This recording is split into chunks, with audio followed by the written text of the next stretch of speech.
You ask Tiger to solve. This deals with linear equations with one unknown. The final result is k equals 7.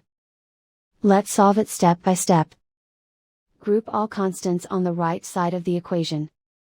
Subtract 4 from both sides. Simplify the arithmetic.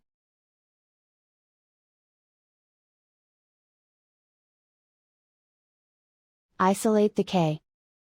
Divide both sides by -6. Cancel out the negatives.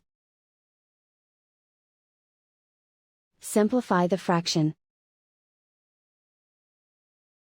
Cancel out the negatives. Find the greatest common factor of the numerator and denominator. Factor out and cancel the greatest common factor. And so the final result is k equals 7.